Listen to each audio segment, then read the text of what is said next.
There's three things that will make a successful business in business development, and none of them have anything to do with CRMs. It doesn't have anything to do with networking. No. Three things. Hello, everybody. Welcome to Behind Their Success podcast. I'm Peyton Squires, the host, and today we have on Jake Stahl.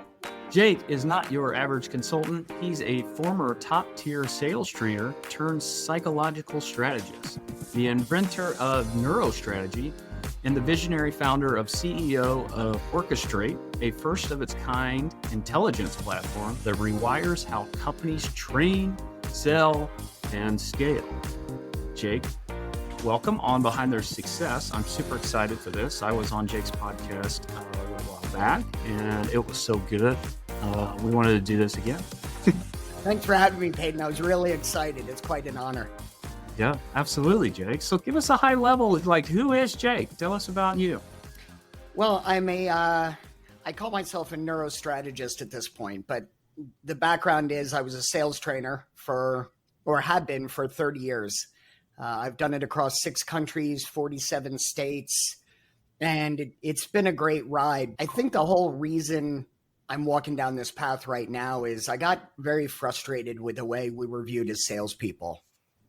You know, there was a recent study done that said 80% of people would prefer to purchase something without a salesperson involved. And that was just last year that was done. But I don't think as salespeople, what I found is we all have a lot of things in common as buyers, and we all have a lot of things in common as sellers.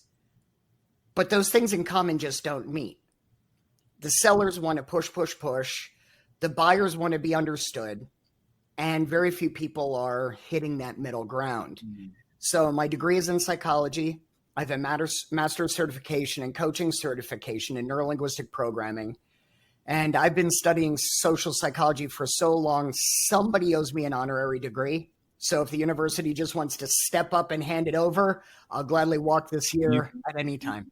You can have Peyton's honorary doctorate. So I just bestowed it upon you. Thank you. Awesome. The first one I've ever handed out too, by the way. But yeah, so Peyton, I started to create a process called NeuroStrategy, which is the combination of behavioral psychology, social psychology, and neurolinguistic programming in creating your business messaging. So your offering, your value prop, any type of pitch you do, and also in your messaging. What do you put on your bio? What do you put on a landing page?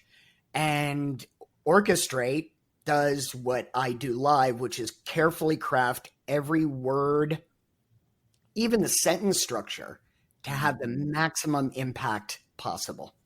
Yeah, it is amazing, like how you can A/B test an ad and like the tiniest word change and how big of a difference that can make, right? Like it's crazy that people think, oh, well, you only changed one word in that ad. And by changing that one word, it's like it gets 10 times the results. It does. And I think, Peyton, that's where a lot of people, when they're doing their business development, tend to make the mistake. And that we tend to think if we put out a mediocre message or a selling message out to 10,000 people, that's much better than putting together a highly crafted, well thought out message to a more focused group of people. And I'll be frank with you, it's a mistake I made too. But as soon as I started to change the way my message was created and I put it out to a smaller, more laser focused group, it was night and day. Yeah. Yeah. And it's, well, and just in general business, you know, we're talking, you know, kind of marketing here to some degree, right? Like, but just in general business, right? Like niching, right? Yeah. Niching allows you to gain efficiencies all over the place. And it allows you to become super good at solving one problem for one type of avatar, right? Yeah. And you can do it really fast and efficient. And you become known as the guy that solves that one tiny little problem, right? And that can become very, very valuable if the market's big enough, right? Well, and it's amazing. It may not even be the size of the market so much as how many people just have that undisclosed problem. Mm-hmm. Mm-hmm. You know, you And it and I, may be way bigger than you think. And like you said, the right? tools we have now today to be able to, like, any specific problem you can solve, well, you can really like target and reach everybody that has that problem, Yeah. unlike, years ago, right, where you're just dealing in a local market or whatever, right? Like the world's kind of your market, depending on what you're trying to solve. Yeah, and so that's kind of where I've hung my hat since then. I use NeuroStrategy to help customers really focus their message and the way they say it to the right people instead of this generic, hey, Peyton, I'm Jake, here's 9 things I can do for you, and then send the message out to 10,000 people and just change the name 10,000 times. Yeah, because you're probably not even attracting the right kind of people there anyway, or you definitely have no control over the type of customer you're attracting either. Yeah. So, long time study, social science. While I'm nowhere near studied in that, I love that kind of stuff. The brain, how the brain works, how, humans make decisions, and how we're all just big dumb animals. And we think we're, these intelligent, full of logical beings when, which we're mostly habits, right? Yeah. Can you speak to that to some degree, right? Like we think we're these big rational beings, but often, we're subject to biology, just like, everything else on this planet. Can you speak to that in any way, or, this is for my own interest more than anything? Well, and keep in mind, this is my opinion. There is no data to back this up at all. But I think as humans, we have the desire to communicate first and think second. And, such as the need for an apology and for sending a follow-up text that goes, oh, I didn't really mean that. And it's natural to all of us. I get asked all the time, you do communication for a living, you teach us stuff for a living, you craft these amazing messages for a living. You must be a great communicator. Not really. Yeah. Honestly, not really. Yeah. And the reality is, I think I may just be more aware when I screw up than most people. That's about all it is. Yeah. But I think as humans, we tend to speak first, think later. And we're more interested in researching a cat video that made us laugh 6 months ago than we are with researching somebody right before we talk to them on the phone. And it's immediate gratification, right? The cat video is funny. We want to make our brain feel better, get a dopamine dump. We want to do all that. Mm-hmm. And the researching our customer doesn't have that kind of immediate joy feedback. There's no endorphin rush from looking up Peyton and trying to come up with great questions to talk to him about. But the result of doing that with Peyton and the success I can have is where that endorphin rush lives. So I think it's really something between immediate and delayed gratification. I read a psychologist, he had a great paper on every decision we make is either to gain pleasure or avoid pain. Yeah. And they may sound like the same thing, but they're really not. Mm-hmm. So, the pleasure factor is huge. And how many purchases do we make every day that it's about pleasure? Mm-hmm. And the world's designing to speed up that like pleasure, obviously, the tools are designed to hit us just constantly, right? Yeah. And I think that when you look at the value process, it's 4 simple things. And I'm not the originator of this, not at all. This is a Hormozy thing. And I think he was brilliant with it, which is you want a dream outcome. You want the perception of being able to get that dream outcome. You want very little time delay, and you want no effort and sacrifice. Mm-hmm. So if I can put all those into a value statement, I can create to your point, a great offer. Yeah. So as humans, we tend to think with a higher brain, but I think it's more reptilian. Yeah. Oh yeah, I agree. And like, it's amazing as, I've, for years have tried to pull back the layers of myself, right. And understand myself. Yeah. And I think that's really, by understanding yourself is how you really start to understand other people and kind of how they work. Yeah. There's just so many layers there and things we work through. And as you do more work on yourself, you'll really even start spotting patterns in other people, right? Where it's like, I start to become even more aware of that. I'm like, oh, okay, I see what's happening here. And I studied under one of the top mindset coaches last year, kind of in the country. And his big thing is you go to Google right now and Google what percentage of your actions are conscious.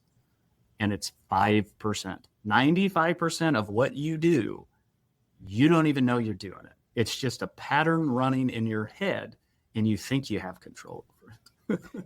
Are you familiar with the psychologist B.F. Skinner? I know the name. Yeah. I mean, I took a couple psychology classes in college, but yeah. B.F. Skinner had this theory and he rode with it for quite some time. He later retracted away from it a little bit, but his theory was free will is an illusion. Yeah. Yeah. We are just one big ball of conditioned motions that we go through. And all of those motions are based on things that got positive responses when I made that decision before. Yeah. It's just a trained response. Yeah. And Peyton, in my opinion, that's where business owners and salespeople go wrong. Yeah. Is that they go in, they get a conditioned response and they think, oh my God, that's how they really feel. And it's not. It's like the hi, how are you of communication. Yeah. I say, hi, how are you? The other person says, good, thanks. How are you? Yeah. None of that none of that means anything. Those are just words. Like, no one even thought about what they were saying. Right. Yeah. So if you can break that conditioning, I think that's really the ticket to going through it. My opinion, Peyton, is there's 3 things that will make a successful business in business development. And none of them have anything to do with CRMs. It doesn't have anything to do with networking. No. 3 things. Understanding perception. Perception's reality. Yep. Understanding conditioning, because conditioning is where most of our responses come from. And then understanding coding, the way the human brain is coded. And an example of that is, the reciprocation thing. I do something for you, makes you want to do something for me. We're all coded a certain way. Yeah. If a business owner can understand perception, conditioning, and coding, your business development will skyrocket in every possible way. But if you stick with the whole, hey, as long as I know networking and a CRM, I'm going to get somewhere, you're not going to.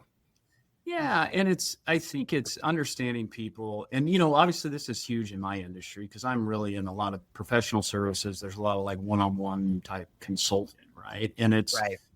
And I talk to people about this all the time where it's like, we're dealing with money issues, right? Taxes and finances and all that kind of stuff. And it's like, it's never like a lack of information. Like, no. It's not like people understand how to get money. It's like, okay, or build wealth, right? To a degree, right? It's like spend less than you make and save some, right? Yeah, you're right. We can get infinitely complex underneath that, right? Like, and we do, and we help people get all kinds of crazy stuff underneath that. But like, if number one's not there, if there's not like a buffer between how much you make and how much you spend, there's really not much we can do. Right. Yep. It's trying to help people understand that and that they're running a pattern from, their money pattern from whatever their parents told them or whatever they learned from when they were 3 until they left the house or whatever, right? Like, you're so programmed that, it's very controversial to say that people don't have free will, right? Or, it's a hot topic for a lot of people, but like, I wouldn't quite go that far, but I think you make a lot less decisions than you think you do. I would agree. And listen, we could spend days in a podcast talking about the free will thing, but I would agree with the person that you went to as that mentor, that coach, is we have less control over responses than we think we do. And you go to like, Viktor Frankl to research for meeting and like to get control of your life is trying to get control of that tiny little gap, right, between stimulus and response. And that's like almost like the only control you have in your life. Like the only thing you can control, right, is your response to stimuli and trying to get control of that. Which is difficult to say the least. Yeah, right. Because we are, we got that lizard brain to some degree, right? That is just respond. And part of that messaging, to me, what I found in my experience is we don't understand how much control we have over someone and triggering their automatic responses. Mm-hmm. Walk up to somebody and put out your hand to shake their hand and tell me how many people don't shake your hand. It's a small amount. Most people see a hand reach out and it's like, oh, I'll reach out and shake it. Yeah. You say I love you to a relative or to a child or to a significant other. It's rare that the person doesn't come back and go, oh, yeah, I love you too. So our ability to control other people and what they do is staggering, and I don't think we realize it. And here's a great experiment for your listeners. If you want to see how well you can control someone, sit in a restaurant, look at another table until you catch a person's eye, and as soon as you do, yawn. I guarantee you they will yawn. So your ability to control someone even from a distance is amazing. Yeah, I was, the analogy I used and that kind of described that for people are two of them. One is like get on the elevator and face the wrong way. Like if you're the first person on there, don't face the door, face the back. Yep. Next person on will stand there right next to you and face the back of the elevator. Yeah. Or going down the sidewalk, walking down, say you're on like a busy sidewalk, stop, turn around and like point and look. Everybody will stop and see what you're looking at. Every single person will. But it is like this conditioned response, and it's pretty amazing. And that to me was, once I learned that lesson, that was really big. That if I said certain things or did certain things, or even if I got onto a Zoom call a different way, I could control the trajectory of everything that happened. And not to a manipulation degree. Yeah. But to the point where I was no longer a passenger in the conversation, I was now literally helping to drive this and controlling the direction it went. Yeah. I love the points you make there. It's not like about manipulating. It's about understanding people to help them solve a problem they say they want to solve, right? Like you're helping them to solve a problem. This isn't manipulation. It's helping them think through all these things and get to where, they say they want to be. Are you looking for a new tax experience? Looking for an advisor that actually brings you high-level ideas and proactively plans so you aren't overpaying your taxes? Or how about one that even just responds and communicates in a timely fashion? If any of that resonates with you, you probably just have a tax preparer and not a tax planner. And it is through the tax planning process where all the value is found. And when tax planning is done right, it has a positive return on investment. I'm Peyton Squires. I'm a CPA and owner of Squires Tax Planning. We work alongside entrepreneurs and high-income earners, helping them pay the least amount of income taxes, both legally and ethically. We have saved our clients hundreds of thousands of dollars through specific strategies, and we guarantee we can find multiple tax strategies that your current tax preparer hasn't told you about. If that interests you, head over to squirestaxplanning.com. There you can take our free assessment to see how likely it is that you are overpaying on your income taxes. From there, you can also book a free tax discovery call with our team to see what it would look like to have us working for you. So Jake, you've done a lot of things. Built a pretty cool business here. So what makes you special? What do you think is your meta skill here that has allowed you to do kind of everything that you've accomplished? I will say it's a skill I developed over time that I did not have in my formative years. And that's listening. I listen for everything. I listen for your verbal cues. I listen for your nonverbal cues, like I'll watch somebody's face, where their eyes go, the way they react. And I think the thing that's made somewhat of a success, and I hesitate to call myself successful, but I think the thing that's made me be able to grow over the years and expand my network is I keep a careful eye on how much I talk, how much I respond, what I respond to.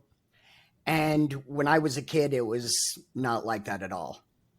I was anxious to talk over people and get really excitable. But I was fortunate because when I was growing up, I grew up in an age where kids were to be seen and not heard. Yeah. They didn't have this where, nowadays I hear a child's interrupting a conversation and the parent interrupts everything to address their child. Wasn't like that when I was growing up. Me neither. It's like, I didn't interrupt. You were told to shut up, maybe even smacked, and then you waited your turn. I went to Catholic grade school, Jake. Oh, so you know. And in that light, my dad was a very prominent businessman in our community. Mm-hmm. So I sat through countless meetings where I could see the interactions. Yeah. And once I got beyond those stupid teen years where you knew everything all the time and Rebellion. universe, right? I started using that in business. And I found that the ability to sell without selling is hands down the most valuable thing you can do. And 90% of that is just listening.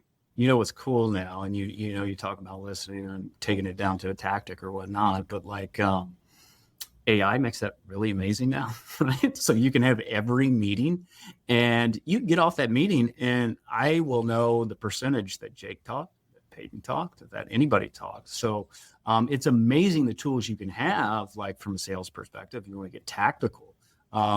All of that stuff can be measured and cheaply done with technology. So it's like, we have the ability as business owners to get very professional in these areas. And it's something personally I'm working on with my own companies. Well, one of the things we built into Orchestraight, if I can do a shameless pitch. Absolutely. One of the things we built into Orchestraight was a transcript analysis. So it not only just took away key points or took away takeaways and to-dos, but it does a psychological breakdown of each of the participants. It breaks down tone and biases, and it really gives you an in-depth look as to if you did well, when did you do well, and how did you do well, all the way down to, hey, listen, at 5 minutes and 32 seconds, you just lost them. Yeah. So I think we've underrated the whole listening aspect of our business. We've gotten to the point where listening is, or feedback is a 5-star rating. And, that's all based on the mood I'm in when I give you that rating. And it's curated to get the 5-star. Right? Exactly right. But listening is one of those things that you just don't hear very often. And the hard part is, Peyton, if somebody says you need to listen better, very few people can tell you how to do that. Or you might even just flat out get defensive, right, and shut down. Correct. Yeah, I actually developed something I call the 210 rule over the years to help people listen better. The 210 rule says for every 2 minutes you talk, you check in. And you check in with something really short. Does that make sense? How does that appeal to you? Any type of little check-in question. Then every 10 minutes, you say, you know what, Peyton? I've been gathering for 10 minutes now. It probably didn't make a lot of sense. Any questions on the last little bit that we've talked to each other? And I actually have representatives when I work with them do a stopwatch. And if you can get into the habit of doing 2 and 10, it not only forces you to listen better and to focus on what they said, but it constantly shows you're listening and makes them want to reveal more. Yeah. So just by watching those 2 and 10 timelines, it's amazing the difference it can make.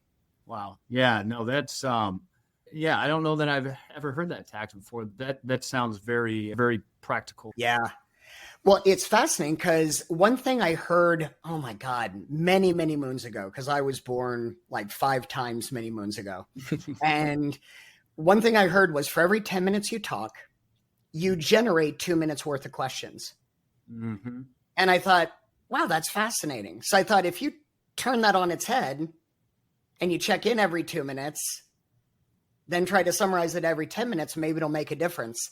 And I worked with a company 2 years ago. That's all we did was we got their sales team to do that. And it doubled their sales just because the reps were understanding what was going on. Yeah, what's the actual problem? Because like you said, if you just blow through that, you're just yapping at the people, throwing all the stuff. And you see this especially with newer salespeople. They're kind of nervous and they just word vomit all over everybody.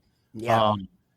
People will just nod along with you and say they understand. Right, exactly. You know what I mean? Like they're not going to, like their pride or ego, they're just like, oh yeah, yep, definitely, yep. Yeah. And they don't know everything you're saying. They don't. So give them time and space to be able to like, hey, I don't know what's going on, right? Like make it a comfortable environment for them to be able to do that. Yep. And even say to them, I get it. I probably flubbed it somewhere along the way. Yeah. So tell me what I glossed over that you need more information on. And it's funny, Peyton, because if you do small things like that, it doesn't feel like it's going to do a lot. Yeah. But it does a lot. Yeah. And I know that's vague and almost sounds dumb as I say it, but it's just the small things that make the difference. We keep thinking we're looking for the stellar light year jump that has to happen. Yeah. And the reality is it can be just a tiny tweak. To your point from earlier, it can be one word that makes all the difference. Yeah, I had a great example of that. So, I'm in a networking group and, we do boardrooms and talk about, what's going on in our business and whatnot. And I had a guy in the business and he put a job ad out and it was out there for like 4 months or something and 0 applicants. He went to a consultant, they got really in depth of, okay, what kind of person are we looking for here? Changed like 3 words in it. And in 2 days, he had 7 applicants. All like qualified, and he had to figure out which one he wanted to hire. Well, here's a great example for your listeners. There was a social psychology study done called the Xerox study, and it was done in the copy room of a New York public library. So what happened was they told the interns, we want you to butt in line at the copier. Yeah. And as you can expect, New Yorkers are not real great with you butting in line. So they said, okay, since they won't let you butt in line, ask them and give them a because statement, but make it valid. Yeah. So because I need to butt in line at the copier because my car's double parked, because I'm late for dinner, because my wife's at the doctor and I need to get there, something like that. Mm-hmm. It increased compliance by 60%. On the surface, that's not really impressive. People are just trying to be nice. You have a good reason. What's wild is when they changed the study and said, I'd like to jump in line to make copies because I need to make copies. Nonsensical, ridiculous, dumb reason. And yet compliance was still almost at that 60%. Same level, right? Yep. So it really comes down to the word because can make a huge difference. It taps into the human need for understanding cause and effect. And you have a child. Dad, why is the sky blue? Why don't fish drown when they breathe? It's, well, because this and because that. We're raised on it. And so tapping into that because hits kind of a weird instinct with people. And that's why I tell business owners and salespeople, if you're not using the word because, you're missing a huge, huge piece of your message. That's a writer downer there, guys. Yeah. And it's to your point from the ad, it's just one word. Yeah. Once again, that it amazes me and speaks to just how manipulated we can be, right? And I've read other books from former CIA people and stuff like that, and they talk about like how laughably predictable humans are, and how the CIA designs these whole situations to where one of their agents just bumps into the person, and then they know exactly how to befriend them, and it's amazing. And like 2 months later, that person's telling the CIA everything they know, because they orchestrated this whole experience, right? And the people have no idea. And they know how to play on that person because they've studied that person. They know how to totally play on that person without them even realizing. Well, it's funny you say that because, in the cop shows, you always see a cop bring a perp into the room to interview them. Yeah. And the first thing they do is offer them a cup of coffee or a Coke or do you need a cigarette? Reciprocal, right? Yeah. They're counting on the reciprocation law, which basically says, if I give you something nice, you'll give me the information I need. But most people who watch the show say, oh yeah, they're doing that to be nice, but it's all calculated with a specific response they're looking for. It's scary. I mean, back to the free will thing. Yeah. We have precious little of it. We really do. Yeah. So Jake, defining success, what is your definition of success? Like, how would you say, maybe you had a definition of success 10 years ago and maybe you have a different one now. Can you kind of speak to kind of what those were and maybe how have those changed? I think years ago, it was not specific. I had this goal of I wanted to be the director of a corporation. And I'll be honest with you, it was all about having the title director. Mm-hmm. I mean, let's face it, it's the vanity principle, right? Ego thing, right? Yeah. So, I had that goal and I got there. And when I got there, I realized it wasn't kind of a finish line. It was like, well, crap, now I'm here, but I never thought about beyond that. Yeah. And for the longest time, it was money. I want to hit a certain goal. I want to have a certain income a year. And once I hit that, Still wasn't satisfied, were you? right, it was again the whole thing of, well, what do I do now? Mm-hmm. But a couple of things that changed the way I viewed things were, as I discussed you offline, and I certainly don't mind sharing this, people, I was addicted to painkillers for a couple of years. Yeah. And it changed my perspective once I went through rehab and things like that. At the time I was going through that, I lost my marriage, lost my house. It was devastating. Yeah. But the great thing about it was it gave me a different version of success.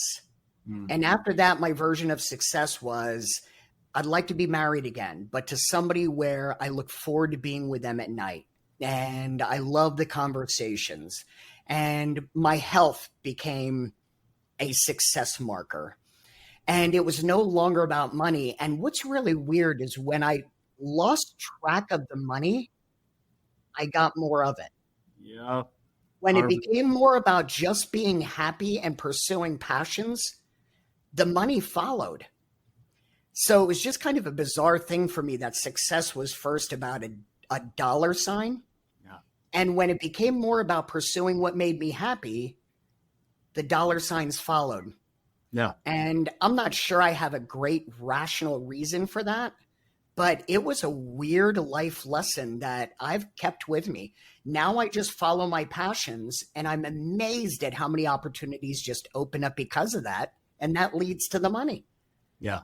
Yeah. And I think, what popped in my head when you were kind of talking through that was, everybody talks about, the idea of like chasing success or whatever. And it's like, you really don't chase success, right? You shouldn't chase for success.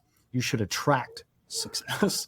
Yeah. In the way to do that was Jake, he hit rock bottom in his life there, or, whereabouts, right? Yeah. Yeah. And that was the pivot point, right? And it was. That is where he was at that bottom, at the, maybe the, one of the worst moments of his life, that he decided, I'm going to start working on myself. Right. And as soon as he started working on himself, he started building that up. Right. And building himself up and strengthening himself. And then, the amazing thing is, once you strengthen yourself and get past, Jake is, however many years past that now. Yep. 12 years. I'm proud to say. That is amazing. That used to be, I bet, 12 years ago, that was a big embarrassment to Jake. Like, oh my God, yeah. Would have never said this on a podcast, right? Correct. But the amazing thing is when you do the work on yourself and push past that, and like, if he broke the chains of all that, then it becomes your biggest story, your biggest testimony, your biggest opportunity to inspire other people. That's the amazing thing, is like, when you beat your own battles, you inspire the hell out of everybody, especially when you get brave enough after you've beaten it to tell people about it, to inspire the people about it, right? Like Ed Milet, if you ever listen to him, big podcaster, he always talks about, like, you are the perfect person to help the person that you used to be, right? Like, and we talk about Jake. Like that. Yeah, Jake and I talked a little bit about AA and stuff like that. And the final step in AA is you have to go serve others. Right. Like, that's the only way to stay sober, is to go back and help, the person you used to be. Right. Yeah. Yeah. And to kind of wrap that up, Peyton, my definition of success is much different now. And reframing that success has made me a boatload happier. Yeah. Yeah. And then the funny thing is, how many of your goals just like fall, I wouldn't say fall in your lap, but like, same with me, same kind of path, like I really started to work on myself, and like the doors that are open for me now, like, because I've become, I tried to develop myself into who I aspire to be, but like the opportunities I have that come to me are like things I would have fallen out of my chair of 10 years ago. Right. Like, why, but that's because I've put myself in a position to where people want to work with me, or I've attracted that. Right. It's interesting to use that word, attracted. Mm-hmm. I think that is probably the other secret is, are you pursuing clients or are you attracting them? And there is a catastrophically large chasm between the two of those things. Well, and it's like, who has the leverage in that, in that relationship to a degree too, right? Right. Yeah. Yeah, absolutely. And I think once you go beyond pursuing clients to attracting them, it's a much different story. And a great example of that, Peyton, is we always think I have to say yes. I have to offer a discount. I have to do a rebate, and that's going to do it. Yeah. But what's funny is if you tell a client, no, Because I'm not going to do that for you, because all of a sudden you're more attractive. Mm-hmm. Yes. And I have an extremely real example of that. I was on a call yesterday with a guy interested in our tax planning services and whatnot. Right. And it was kind of like an intro call, get to know each other. And, he's in a position, he's trying to get his business in a position to where it really makes sense to work with us. And, he asked me to kind of like, hey, can you kind of do this one-off thing because I'm not quite ready for you and whatnot. And I said, no. And here's why. I didn't just say no. And I said, here's why. Because we can only help so many people, right? We have a team here. We have a process. We have a process that we purposely designed to help people in an efficient manner. And like by me stepping out of that process, it monkeys the whole thing up, right? Yeah. So it's like, it's being able to be very clear about what you want, how you work, all those types of things. And when you're so clear about that and who you work with and your messaging, you attract the right people.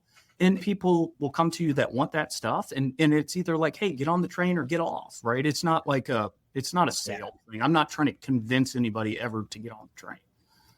Yeah. Well, it's the principle of wanting what you can have. It's the reason people buy things way above their head. It's the reason spouses cheat on each other. You want that thing that you can't have. And as soon as you tell somebody you can't have my services, it's even more valuable. Oh my God. Yeah. Now people are like, but I have to. Yeah. I'll pay you double the price. Yeah. Name your price. There's a lot of secrets that I think are contrary to what we learn in business or we think we know. And just nailing those things one thing at a time, making those small changes can make all the difference. Yeah. And it's obviously having the mindset of being a continuous learner, right? Being humble, right? Humble, humility, because your ego is stopping you from learning any of these things, right? And, me included, right? We all do that. Humility is a big thing. It's like hard work mixed with humility and all those things. I think ego keeps us from doing a lot of things. Oh, massive. Because you'll never start because you don't want to look like an idiot because it hurts your ego. Yeah. We're all too scared to start, right? Yeah. Great quote here. I think it might be from Mosey or something, but he's like, no one's afraid of failure. Everyone's afraid of what other people will think of them, failing at something. It is not about you being afraid of failure because like, you'll play a video game all day long and fail at it. And, because you're practicing and trying, like, you're not afraid to fail at that. It's other people's opinion of your failure that you're actually afraid of. Well, and for the people who don't believe that, here's a great example. There's a lot of people who don't believe that and say, I don't care what other people think. So then do me a favor, buy a new car and don't tell anyone. Nobody does that. Yeah. The first thing he says, I got a new car. Golfers, I got a new driver and I drove 10 more yards than I did normally. Are you going to tell me you're not going to tell people about that? 100%. Right? We all care what other people think. And as soon as we realize that and we can minimize that for the failure side, we become a lot more successful at life, learning, and even checking our ego at the door. Yeah. And that was something I think I really struggled with as a fairly social person, right? Like I'm very, I'm high on the like extrovert or what, is very good at, relating with people. Right. And the downside of that is that I am very sensitive. Like I'm watching people, I'm reading people, just kind of naturally, that's my personality. And so, that makes me as a person that really cares what they think. Right. And that, that can certainly, it held me back for a long, long time. Right.